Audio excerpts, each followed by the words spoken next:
Okay then, so if we take a look at these two setups here now, both of these shots were actually aiming to go around about sort of that 45-50 yards distance. As you can see on the left hand one now, just a really wide stance. You kind of look as though you're sort of set up for a full shot, and the problem with that is that when you took the golf club back, it was kind of instinctive to sort of swing the golf club back quite a long way.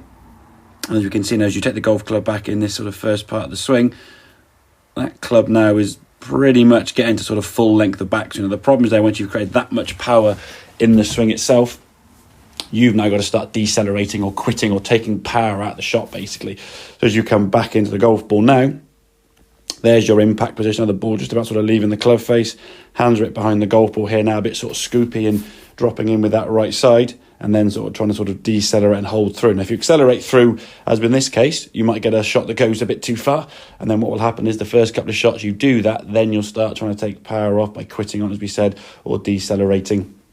And that usually causes that club sort of just dumping the back of the ball somewhere around here, hitting it fat, and then obviously the first couple of fat shots, you then try to miss the ground, and that results in the thin shot. So just basically changing your sort of setup to start with a lot narrower, and I think sort of understanding a little bit more how you can adjust the club you use, control that trajectory and launch angle, and bring that ball flat down a little bit. So only really do you need to use your lob wedge when you've got to go extremely high up over something or get that ball to stop pretty quick on landing. So 50s and 54s are going to be a bit more useful for you now, and you can see with that smaller setup, flared open foot, the weight on the right on that lead side now, back, so now taking the club back a lot shorter. You can see as you come into impact now, your hands a bit more sort of levelled off with the golf ball, so you're utilising the sort of correct loft that we want, and then just turning everything through to target, controlling the speed of this swing with the turning and the movement of your torso. So you're not trying to sort of take power off, you're actually accelerating through the ball there quite comfortably and smoothly